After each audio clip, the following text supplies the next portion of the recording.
Bismillahirrahmanirrahim. Assalamualaikum warahmatullahi wabarakatuh. Kaifa halukum?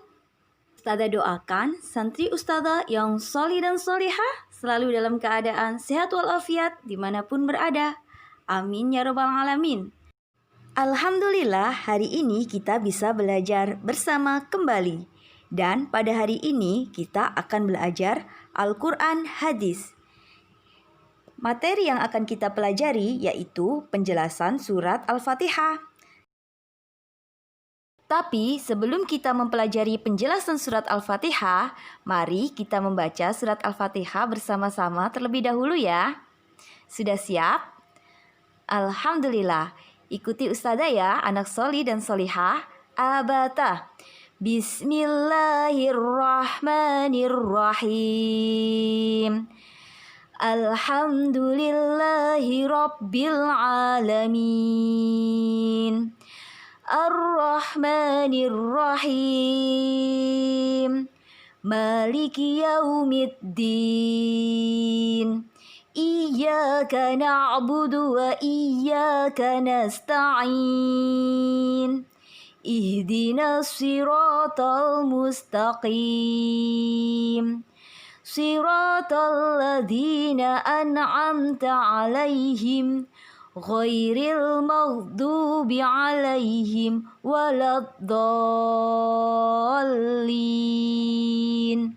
Alhamdulillah kita sudah membaca surat Al-Fatihah dari ayat 1 sampai 7. Jangan lupa dihafalkan dan diperbaiki bacaannya, oke? Diingat, surat Al-Fatihah ayat yang pertama adalah Bismillahirrahmanirrahim. Diingat ya, Bismillahirrahmanirrahim itu ayat yang pertama. Sekarang kita lanjutkan pada materi penjelasan surat Al-Fatihah. Silakan kalian simak baik-baik penjelasan dari ustazah agar kalian paham, oke?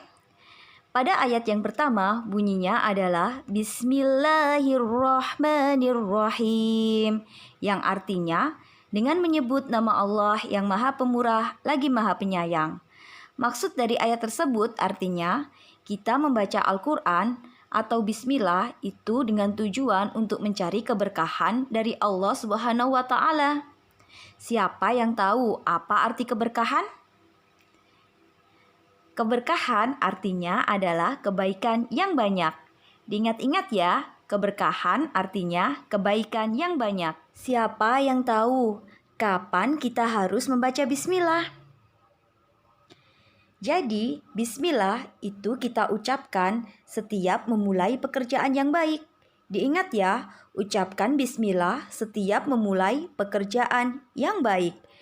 Agar setiap pekerjaan baik yang kita lakukan mendapatkan berkah dari Allah Ta'ala. Misalnya, sebelum kita makan, ketika belajar, dan ketika bermain atau bersepeda. Awali semua kegiatan itu dengan membaca bismillah terlebih dahulu ya. Insya Allah, pekerjaan yang kalian lakukan akan diberkahi oleh Allah Ta'ala. Kita lanjutkan ayat yang kedua yang bunyinya Alhamdulillahi rabbil alamin. Artinya, segala puji bagi Allah, Rabb semesta alam. Allah adalah Rabb semesta alam, sebagaimana yang telah ustazah jelaskan pada pembelajaran akidah. Rabb semesta alam maksudnya Allah yang menciptakan seluruh alam semesta dan yang mengatur seluruh alam semesta. Oleh sebab itu, kita hanya boleh memuji dan menyanjung Allah Subhanahu wa Ta'ala, karena Allah lah yang menguasai seluruh alam semesta ini. Jadi, Allah yang pantas untuk kita puji dan kita sanjung-sanjung. Oke? Nah, Alhamdulillahirabbil alamin ini kita ucapkan setiap selesai melakukan pekerjaan. Diingat-ingat, Alhamdulillah diucapkan setiap selesai melakukan pekerjaan. Misalnya, seperti kita selesai makan. Yang kedua, selesai belajar atau saat bangun tidur. Jadi, ucapkan hamdalah setiap selesai melakukan pekerjaan. Oke? Diingat ya, kalau kita membaca basmalah itu sebelum memulai pekerjaan, Maka alhamdulillah diucapkan setiap selesai melakukan pekerjaan. Bisa dipahami? Alhamdulillah. Kita lanjutkan pada ayat yang ketiga, yang bunyinya Ar-Rahmanir Rahim. Artinya, yang Maha Pemurah lagi Maha Penyayang. Allah itu memiliki banyak nama-nama yang indah atau yang biasa kita sebut dengan Asmaul Husna. Nah, nama-nama Allah yang indah itu diantaranya ada Ar-Rahman, yang artinya yang Maha Pemurah. Dan yang kedua ada Ar-Rahim, yang artinya yang Maha Penyayang. Jadi Allah itu menyayangi semua makhluknya, baik saat di dunia maupun kelak saat di akhirat. Masya Allah, luar biasa sekali ya kasih sayang Allah. Bahkan semua makhluknya akan disayangi oleh Allah, baik itu di dunia ataupun kelak nanti di akhirat. Kita lanjutkan ayat yang keempat, yang bunyinya Maliki Yaumiddin, artinya yang menguasai hari pembalasan. Allah adalah raja dari segala raja. Allah yang menguasai seluruh alam semesta ini. Makanya Allah disebut raja dari segala raja. Jadi patut jika semua yang ada di dunia ini tunduk kepada Allah dan taat kepada Allah. Allah menguasai seluruh alam semesta, bahkan Allah juga yang menguasai hari pembalasan. Hari pembalasan adalah hari di mana amal perbuatan manusia akan dipertanggungjawabkan, baik itu amal yang baik maupun amal yang buruk, nanti di akhirat akan dimintai pertanggungjawaban. Sekarang kita lanjutkan ayat yang kelima, yang bunyinya Iyyaka na'budu wa iyyaka nasta'in. Artinya, hanya Engkaulah yang kami sembah dan hanya kepada Engkaulah kami mohon pertolongan. Sebagai orang Islam yang beriman kepada Allah, maka wajib bagi kita beribadah hanya kepada Allah. Karena kita yakin bahwa Allah adalah Rabb semesta alam dan satu-satunya zat yang berhak untuk diibadahi, bukan kepada makhluk lainnya. Insya Allah Santi Soli dan Solihah sudah paham ya? Nah, sebagai orang Islam tidak hanya beribadah kepada Allah, kita juga hanya boleh memohon pertolongan kepada Allah saja. Diingat, kita memohon pertolongan hanya kepada Allah. Ketika kita merasakan kesulitan, ketika kita membutuhkan pertolongan, kita memohon pertolongan hanya kepada Allah Subhanahu wa Ta'ala. Jangan seperti orang jahiliyah yang meminta pertolongan kepada dukun atau peramal.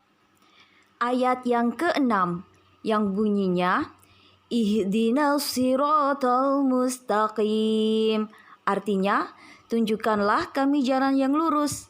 Nah, dari ayat tersebut Allah memerintahkan kita untuk memohon kepadanya. Memohon agar kita selalu ditunjukkan jalan yang lurus agar menuju surganya. Nah, jalan yang lurus di sini yang dimaksud adalah beragama Islam dengan benar. Beragama Islam sebagaimana yang telah diajarkan oleh Rasulullah, yaitu dengan cara selalu taat kepada Allah, dengan melakukan segala yang diperintahkan oleh Allah dan menjauhi segala yang dilarang oleh Allah, sehingga kita bisa menjaga keimanan kita sampai mati. Kita lanjutkan ayat yang ketujuh, yang bunyinya Siratal ladzina an'amta 'alaihim ghairil maghdubi 'alaihim waladdallin. Artinya, jalan orang-orang yang telah Engkau anugerahkan nikmat pada mereka, bukan jalan mereka yang dimurkai dan bukan pula jalan mereka yang sesat. Siapakah mereka yang dimaksud? Jadi, mereka di sini adalah orang yang diberi nikmat dan anugerah. Nah, orang yang diberi nikmat adalah seperti nabi, para syuhada atau orang yang mati syahid, dan solihin atau orang-orang yang soli. Sedangkan orang yang dimurkai oleh Allah dan sesat adalah seperti orang kafir, mereka yang menyembah kepada selain Allah. Nah, mereka adalah orang yang dimurkai. Semoga kita termasuk golongan orang yang diberi nikmat dan anugerah oleh Allah Ta'ala. Amin ya rabbal alamin. Alhamdulillah, pembelajaran Al-Quran Hadis hari ini sudah selesai. Semoga apa yang telah kita pelajari hari ini menjadi ilmu yang bermanfaat.